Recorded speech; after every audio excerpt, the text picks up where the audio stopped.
Capítulo 6, versículo de número 45, se não estou enganado. Abra rapidamente.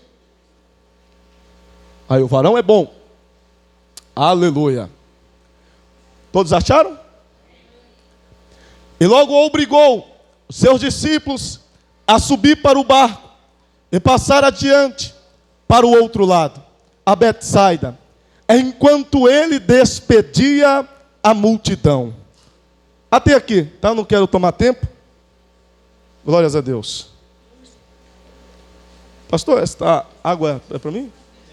Obrigado. Viu?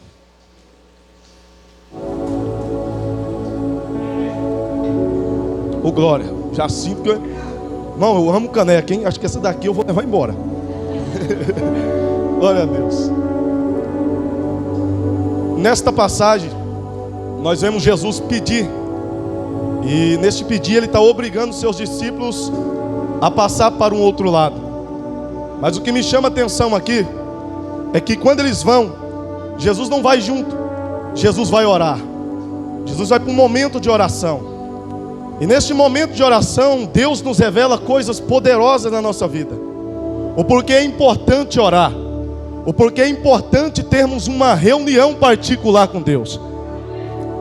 Antes de entrar nesse contexto da palavra, eu quero refletir algo aqui que o Espírito Santo está pedindo. Gostei muito, só um agradecimento, não posso sair daqui sem isso. Gostei muito, pastor, de ter vindo aqui, de ter conhecido. Meu irmão veio aqui num domingo e elogiou demais a igreja, eu fiquei feliz. Porque nós não podemos brigar por placas. E alguém me viu elogiando esta igreja e falando do que vi aqui.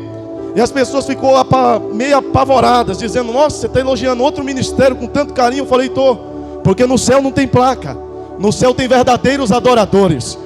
E nós somos membros de um só corpo, coligados em um só corpo. Independente se alguém está em Israel e nos Estados Unidos, no Japão, se tiver em Cristo, somos um só corpo, em uma só fé. E gostei também de ouvir a palavra. Nos últimos dias está escasso, está ficando escasso você ir nas igrejas e ouvir a palavra de Deus. Me perdoe que eu vou falar, as pessoas estão procurando movimentos, estão procurando tudo que se tem, aleluia, menos a palavra. Paulo diz, pela fala de Timóteo, se não me engano em 2 Timóteo, que uns colocariam comichões em seus ouvidos e não suportariam mais ouvir a palavra de Deus. Só que em Provérbios capítulo de número 1, 23, Deus faz uma promessa que está introduzida em Joel 2, em Atos capítulo 2. A promessa de Deus no livro de Joel, a provérbio de Deus, aleluia, no livro de Provérbios, no capítulo 1, no versículo de número 23, é pela boca de Salomão: porém em vós o meu espírito, e vos farei lembrar de todas as minhas palavras. Não tem como ter o espírito sem lembrar da palavra. Não tem como ter o espírito sem guardar a palavra. Em João, aleluia, em João 8:47 ele diz que quem é de Deus ouve e guarda a palavra de Deus. Em Romanos 10:17 ele diz, aleluia, que a fé não vem por ouvir outra coisa senão a palavra de Deus. O que me dá fé é ouvir a santa escritura de Deus, é ouvir a palavra dele. Paulo também, cheio do Espírito Santo, disse em 1 Coríntios no capítulo 4, no versículo 6 em diante: não podemos ir além da palavra. Ou seja, prego Cristo, prego sobre a cruz, prego o evangelho, prego a palavra, mas eu não posso ultrapassar além do que está escrito aqui. Alguém está entendendo o que Deus está dizendo? Então, se tem Bíblia neste lugar, irmão, dê glória a Deus e agarre, irmão. Porque muitos buscar-me-ão e não me achareis mais. Está chegando esse momento das pessoas entrar nas igrejas e tentar ouvir a voz de Deus, e não vão ouvir mais a voz de Deus, porque os homens não estão mais se apegando na palavra, respeitando a palavra. Cristo é a palavra, conforme no capítulo 1 de João, de 1 João, capítulo 1 de João. Ele é o verbo desde o princípio. Este verbo agora se encontra com Pedro e os demais. Ele está num barco. Ele obriga todos a ir para outra margem, mas ele fica para orar. E enquanto ele fica para orar, diz a palavra que Pedro e os demais estão dentro de uma tempestade. O barco que eles estão sendo assolados por uma tempestade. E naquela tempestade, Jesus bem longe dali, Jesus estava no monte orando. Mas na oração o Espírito revelou para ele o que estava acontecendo com seus discípulos. Seus discípulos não via Cristo, mas Cristo de joelho dobrado conseguia ver seus discípulos. Eu não sei se tu está entendendo. A gente às vezes não consegue ver Deus, não consegue sentir muitas das vezes o Senhor, sabia?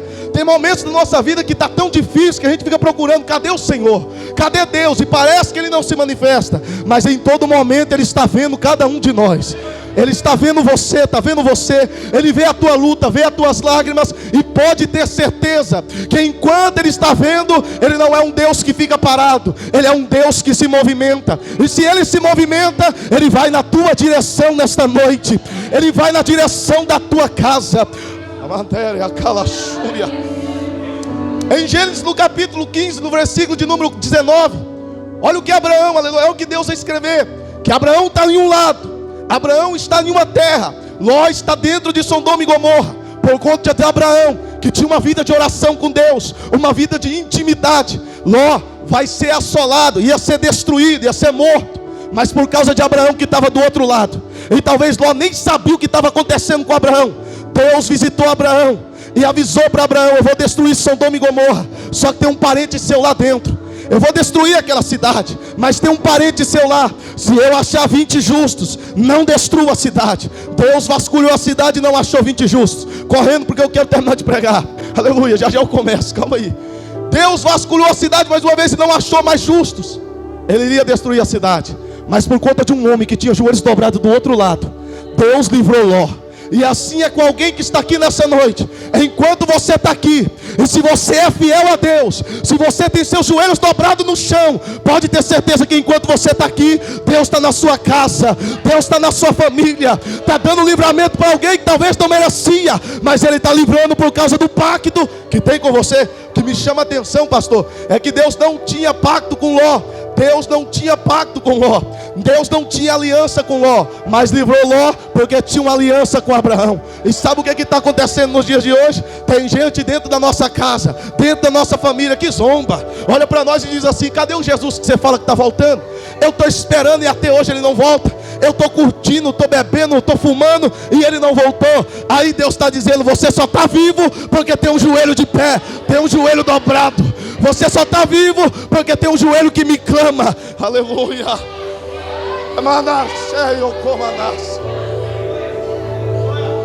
Eu queria citar mais alguns versículos, mas eu vou correr. Já eu volto para Marcos e encerro. Levíticos capítulo de número 6, versículo de número 12. A Bíblia diz que o altar arderia continuadamente e não se apagaria. O que me chama a atenção é que um versículo antes, para o altar ter fogo, o sacerdote tinha que colocar lenha. Não tinha fogo sem um sacerdote colocar lenha naquele altar. E assim é na nossa geração. É uma geração que quer o fogo do Espírito. É uma geração que quer ser cheio do Espírito, mas não quer colocar lenha, não quer ter o trabalho de colocar lenha. E o que é lenha nos nossos dias? É oração.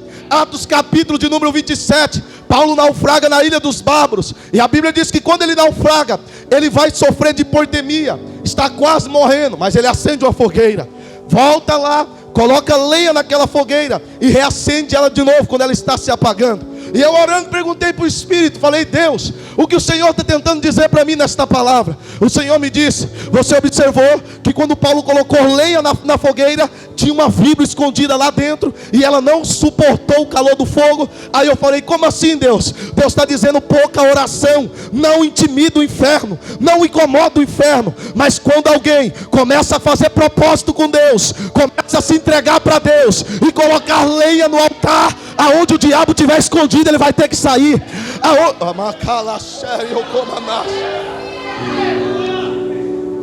Agora, o que Deus está falando aqui, eu estou sentindo a presença de Deus. Tem gente que está se revelando no nosso meio. Tem gente que tomava um café com a gente, ia na nossa casa e não vai mais. E a gente fica chorando e dizendo: oh Deus, por que fulano desapareceu e não vai mais na minha casa? Aí Deus está dizendo: é porque você começou a colocar lenha no altar. E eu comecei a pôr para fora o que estava escondido e você não via. Se tem alguém te traindo, se tem alguém te apunhalando e você não sabia, é Deus dizendo: começa a colocar mais lenha. Porque quando você coloca fogo, o diabo não suporta o calor do fogo. Ele vai ter que dar as caras e sair do meio da tua parentela, do meio da tua casa. Aleluia. Aleluia. Em Marcos capítulo 5, no versículo de número 30 adiante, Tem algo também revelado da oração. Aleluia. Cristo era alguém, conforme nós estamos lendo, que orava. Cristo é alguém que tinha o joelho no chão. É alguém que tinha intimidade 24 horas com o Pai. Não só Cristo, havia profetas também que tinham essa intimidade. Falamos também de Eliseu, Elias. Vemos João Batista, homens que tinham uma coligação 24 horas com Deus. Homens que falavam e respiravam a palavra e o Espírito Santo. Mas Cristo, cheio do Espírito, agora vai visitar a casa de Jairo. E quando ele visita a casa de Jairo, diz a Bíblia que Jairo vai primeiro e entra dentro da casa. E tinha uma multidão lá dentro. O que me chama a atenção é que quando Jairo entra, não acontece nada dentro daquela casa. Mas quando Jesus pisou o pé lá dentro, irmão, diz a Bíblia que a história, aleluia, a história diz que o cenário de dentro daquela casa mudou. E hoje Jesus não anda de mão dadas comigo e com você. 2 Coríntios capítulo 4 diz que nós somos templo e morada do Espírito Santo. Ele não anda de mão dada, ele mora dentro de você. Se ele mora dentro de você, aonde você vai, ele vai contigo, não vai? Aonde você entra, ele entra contigo, não entra? É por isso que tem lugar que você vai entrar, que vai ter gente que nunca te viu, mas vai ter raiva de você. É porque eles não estão vendo você, eles estão vendo aquele que comprou a tua alma.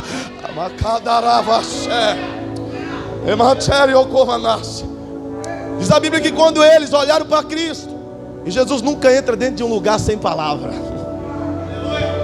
Vou repetir. O crente que entra num lugar de tribulação e fica quietinho, tímido, porque os tímidos não vão para o céu. E lá não está falando de timidez, de relacionamento, timidez mundana. Está falando de alguém que é tímido pela palavra. Eu vou falar, Jesus, pode falar, igreja? Aquelas pessoas que são tímidas, têm medo de falar de Jesus. Que às vezes está lá no seu trabalho e alguém pergunta: oh, irmão, você é crente? Você serve a Deus? Aí a pessoa fica tímida. Tira a sua timidez hoje, senão você não vai entrar no céu. Os tímidos não herdarão o reino.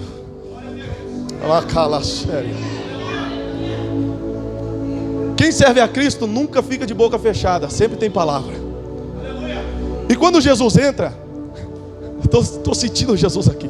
Quando Jesus entra, eu quero que vocês tenham paciência comigo, pastor, hoje. Quando der meu horário aí, fala: ô glória, eita Jesus. Então, o Senhor acabou de me dar uma grande bênção, viu? Glória a Deus. Vamos lá, irmãos. Quando ele entra dentro da casa, há um cenário de morte. O que me chama a atenção é que Jairo entra. Jairo não era alguém leigo, não era alguém douto. Jairo era o conhecedor da palavra. É alguém que tinha decifrado a Torá de ponta a ponta, porque era mestre e presidente de todas as sinagogas. É alguém que tinha intimidade com a palavra. Mas Jairo entra e fica de boca calada. Vê alguém dizer que a menina estava morta e fica quieto. Mas quando o verbo entrou, ele é como aqueles irmãos que não tem muito título, não tem muito diploma, não tem muita aparência, mas não aceita o diabo falar e ficar de boca calada. É aqueles que respira Cristo, e aonde entra, se o diabo determinou alguma coisa, ele tem palavra para revogar o que o diabo disse. Por isso que Jesus vai dizer pela boca do profeta Isaías: toda língua que se levantar contra ti em juízo, tu as condenará. Isso no hebraico significa: eu te dei o poder para invalidar o que o inferno está falando contra a tua casa. Jesus, quando entra lá dentro, ele percebe que o cenário é de morte. Já estou caminhando para Marcos, calma, irmãos. Ele percebe que o cenário é de morte, e ele vê que Jairo ficou calado. Mas quando Jesus entra, ele deixa uma palavra. Em Mateus capítulo de número 24, 37, vai dizer que passarão os dias, passarão a terra, mas as minhas palavras... Obrigado, meu irmão. Glória a Deus. Deus abençoe. Aleluia. Passarão os dias, mas as minhas palavras não hão de passar. Aleluia. Quando ele entra, ele deixa uma palavra e ele diz: a menina não está morta, ela só dorme. Na hora, todos que estavam dentro da casa se revelou. Eu estou preso nesse versículo aqui porque eu citei Atos capítulo de número 27. Na hora que Jesus falou isso, todos que estavam dentro da casa de mentira se revelou. Porque tem gente que é nosso amigo, às vezes finge ser nosso amigo, abraça a gente, chora, mas não é amigo, é traidor, irmãos. É lágrima de crocodilo, como a minha avó diz. E aprenda uma coisa: alguém que tem os joelhos dobrados. O diabo pode até levantar alguém para te trair, mas se você tem intimidade com o papai, ele não vai ficar muito tempo do seu lado, porque quem é conectado com os céus tem revelação daquilo que está. É como Eliseu, aleluia, é como Eliseu. Eu citei ele aqui porque eu queria falar desta base. É como Eliseu, no capítulo de número 6 de 2 Reis. Ele está parado entre uma terra, aleluia, e os sírios se levantam contra Israel e vai para guerrear contra Israel. Quando eles vão, tudo que eles tramavam, Deus revelava a Eliseu. E assim é comigo e com você, que temos joelhos dobrados no chão. Tudo que o diabo está tramando contra teu filho, contra teu irmão, contra tua mãe, contra a tua casa, tem alguém que tem intimidade, que está recebendo a revelação divina dele. E tem gente aqui que o diabo está até furioso com você, porque os sírios, eles, eu estou sentindo a palavra. Os sírios, o rei da Síria olhou e disse: tem alguém aqui dentro que está me traindo. Tem alguém aqui dentro que está denunciando para Israel. Tudo que eu tramo contra eles, tudo que eu formo contra eles não tem efeito. Aí alguém se levantou e disse: não, rei, ninguém aqui está te traindo. É que lá dentro de Israel tem um profeta lá dentro, que tudo que o Senhor planeja contra eles, o Deus daquele profeta revela para ele. Ele vai lá e avisa, aleluia, o rei de Israel. E quando ele avisa, eles não caem no laço que a gente está armando. Assim é com alguém que tem joelho dobrado. Assim é com alguém que ora. Tudo que o diabo está tramando contra a tua casa, papai está te revelando e dizendo: ora, ora, ora, ora, ora, porque eu não vou deixar chegar na tua casa. Aleluia, aleluia. Travou um versículo aqui, ele vai dizer que, se não me engano, praga alguma chegará à sua tenda. Aleluia. Nenhuma praga vai chegar na tua tenda, na tua casa, se você tiver oração. E o anticristo, pastor, está com raiva de algumas pessoas nesse século, porque ainda tem alguns que têm intimidade com Deus, temor a Deus, e tem joelho no chão. E tudo que o diabo está fazendo aí, ó, contra a igreja, tem alguns que têm joelho no chão. E por conta desses que têm joelho no chão, a igreja resiste. Porque Apocalipse capítulo de número 3, Deus vai dizer, aleluia: assim como tu guardaste a minha palavra, eu também te guardarei na hora da grande tribulação. Só que Deus não guarda a gente só na hora da grande tribulação que há de vir, não. O Deus que nós servimos guarda a gente 24 horas. O Deus que nós servimos, quando temos intimidade com Ele, guarda você e a sua casa 24 horas. Aleluia, por isso que Ele vai dizer: toda a ferramenta preparada contra ti não prosperará. Aleluia.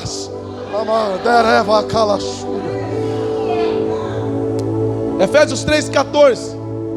Paulo, também cheio do Espírito, vai orar. E ele diz: me prostro por esta causa, me prostro de joelho perante o Pai de nosso Senhor Jesus Cristo.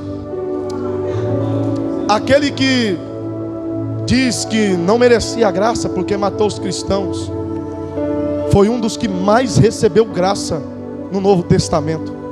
Foi um dos que nos inspira, uma pessoa que nos faz crer no Evangelho, e que desvendou muitos mistérios que estavam ocultos e escreveu nesta palavra. Mas esse mesmo Paulo não se exalta. Esse mesmo Paulo dobra o joelho e diz: e por esta causa eu me coloco de joelho. Tem alguém aqui que tem alguma causa? Tem alguém aqui, eu vou repetir, tem alguém que tem alguma causa, irmão? Você tem orado pela sua família? Você tem orado pela sua casa? Você tem orado pela sua vida? Tem?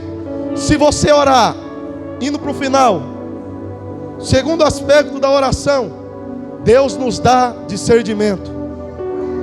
Estamos vivendo em uma geração que não tem discernimento de espírito. Uma geração que precisa urgente receber discernimento de espírito.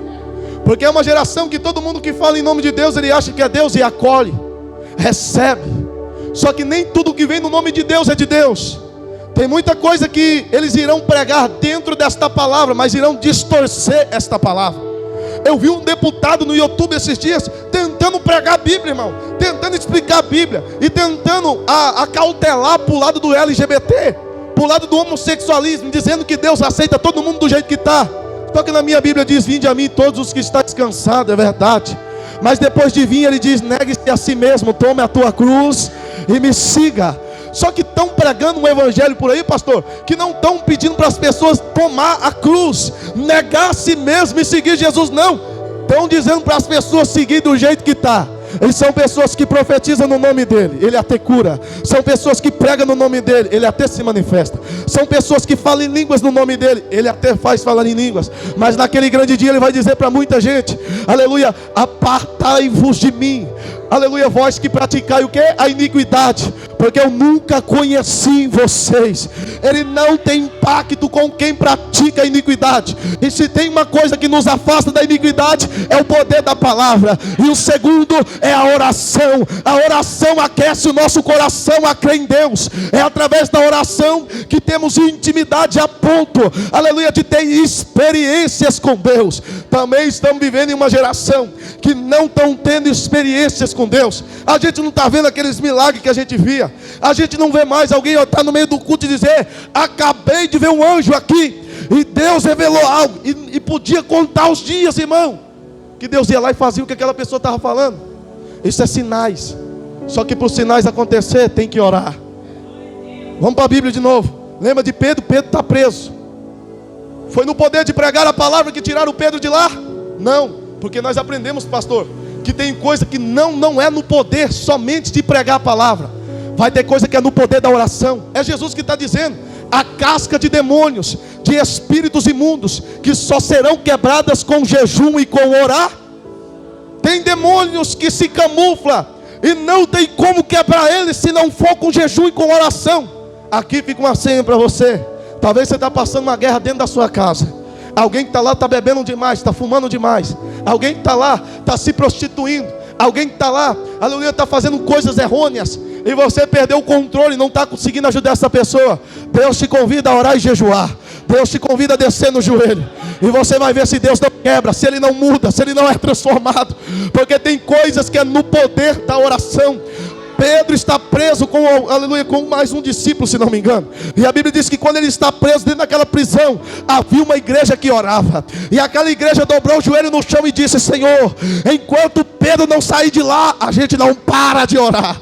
Diz a Bíblia que enquanto eles oravam, Deus mandou um anjo dentro daquela prisão, tirou Pedro de lá, aleluia, e o nome dele foi glorificado. É através da oração. Deus está convidando alguém a orar.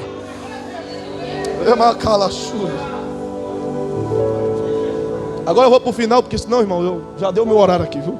Glória a Deus. Marcos capítulo 6. Cristo está orando. O que me chama a atenção é que enquanto Jesus ora no monte, seus discípulos estão passando por uma forte tempestade dentro de um mar, dentro de um barco.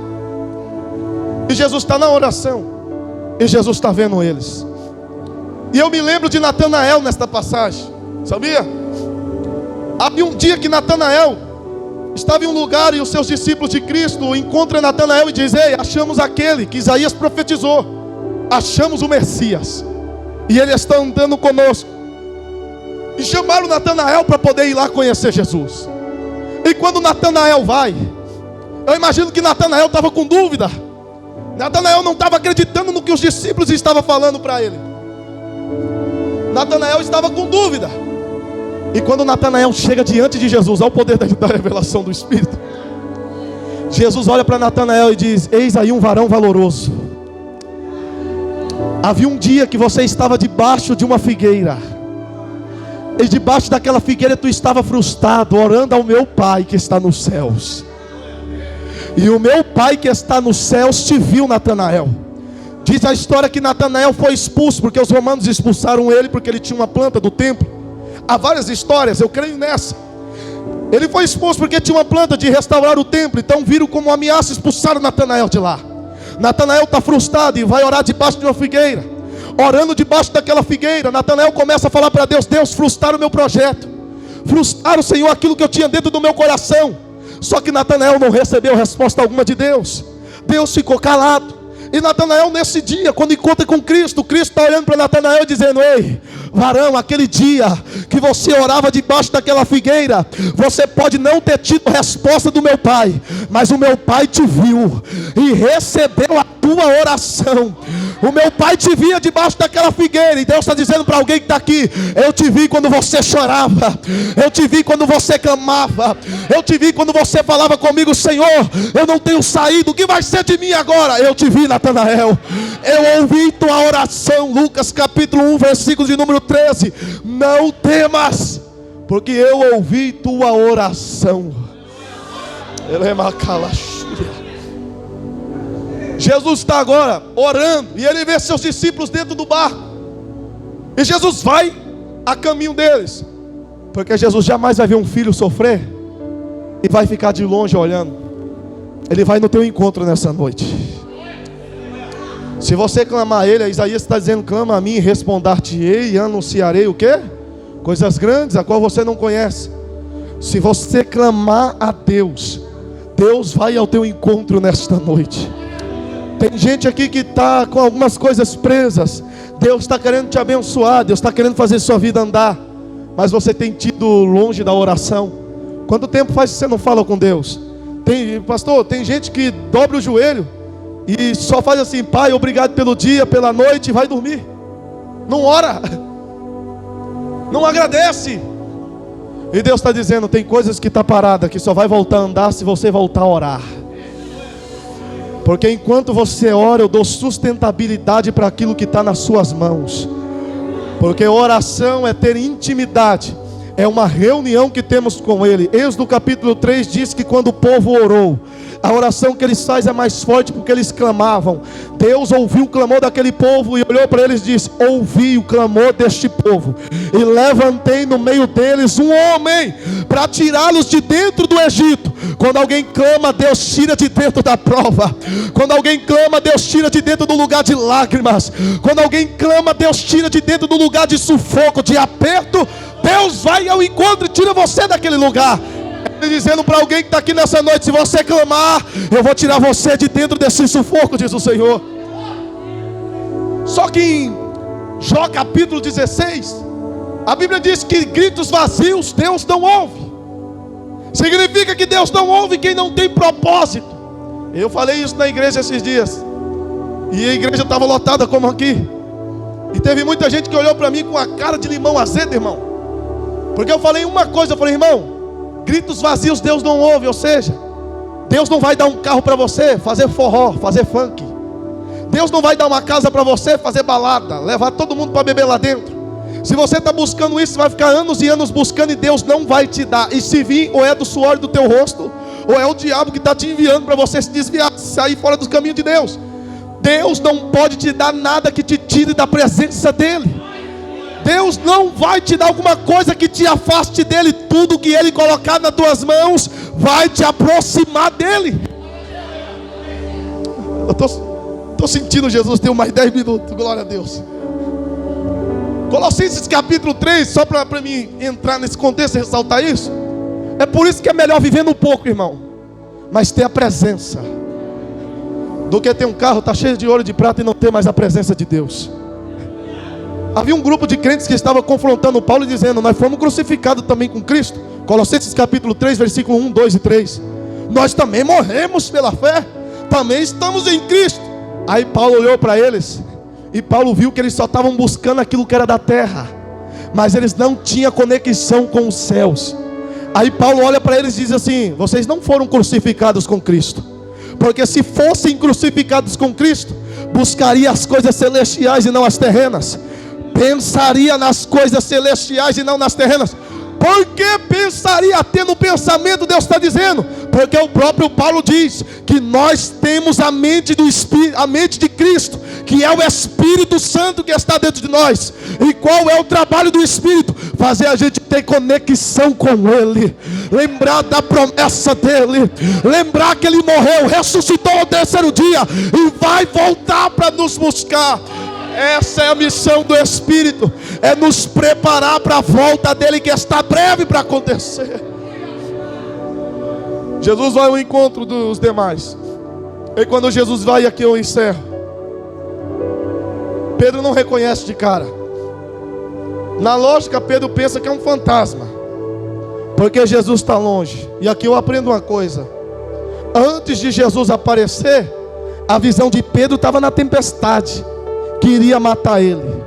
Mas quando Jesus chega mais perto, e Pedro olha para Cristo, e percebe que é Jesus, a visão de Pedro agora muda. Pedro não está nem aí mais para a tempestade, se é grande, pequeno ou se é forte.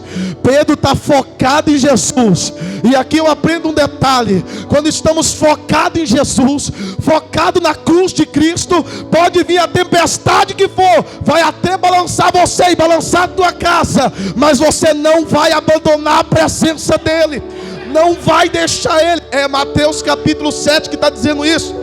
Cristo disse, Mateus capítulo 7, no versículo 20 diante, que a casa que ele edificou na rocha, pode até vir os ventos, e essa casa vai balançar, e quem está lá no mundo de fora, vai dizer, agora ela cai, agora ele para, agora ele desiste, porque está te vendo balançar, está te vendo chacoalhar.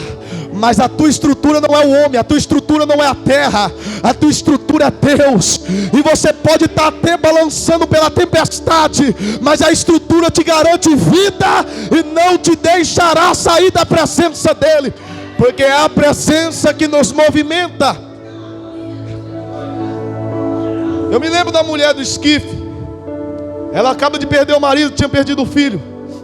Ela perdeu o filho, quer dizer, já tinha perdido o marido. E orando e falando com Jesus essa semana, eu falei, Deus, o que movimenta aquela mulher? Ela perdeu o filho, perdeu o marido. Hoje não é igual àquela época. Naquela época ela poderia virar prostituta, porque uma mulher que perde o sustento da sua casa, naquela época era desamparada. As pessoas abandonavam aquela mulher. Eu falei, o que movimenta essa mulher estar de pé do lado do esquife? O que não deixou ela entrar dentro de um quarto, ficar com depressão e se matar? Jesus disse, a minha presença. É a minha presença que movimentava aquela mulher. É a minha presença que não deixa você desistir na hora que você quer parar.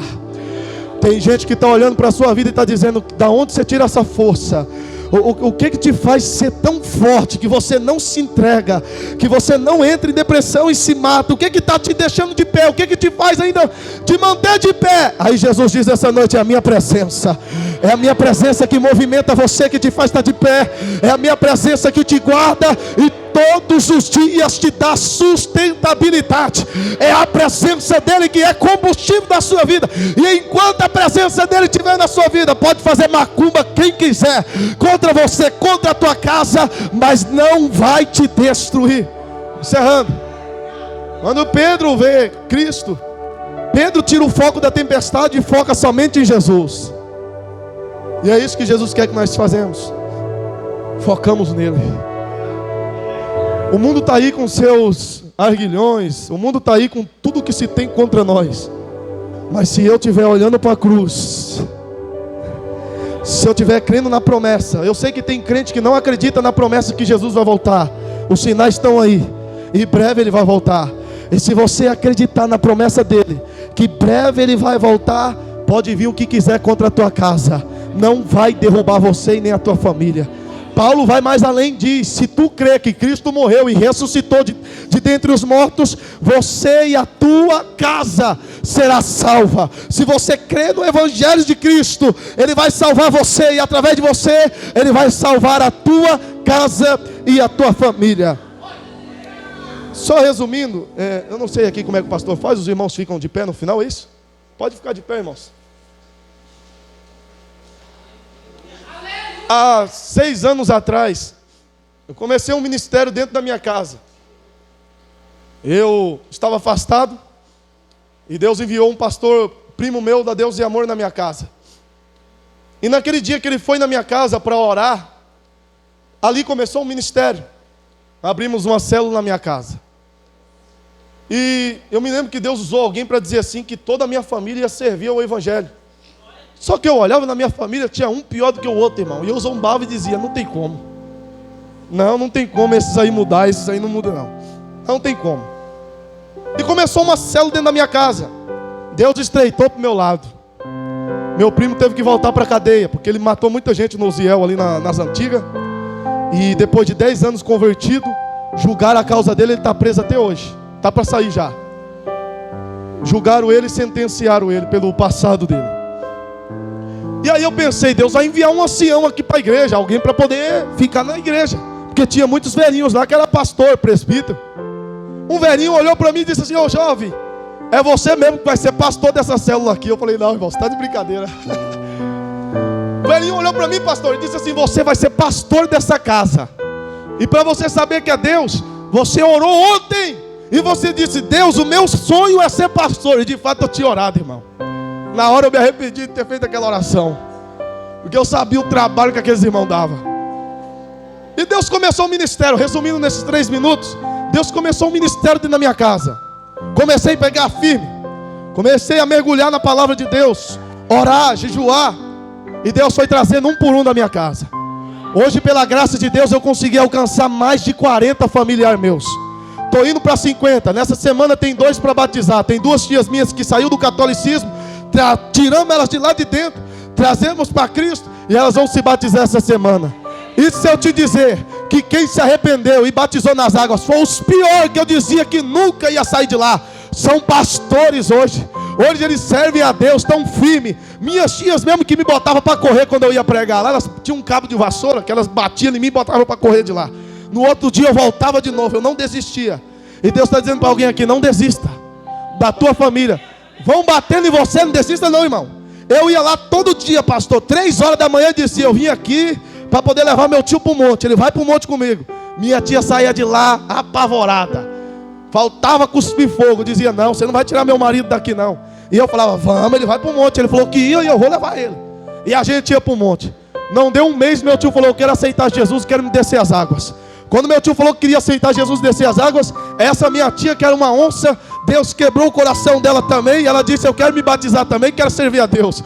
Hoje é missionária da casa de Jesus. O que é que Deus está tentando dizer para alguém que está aqui?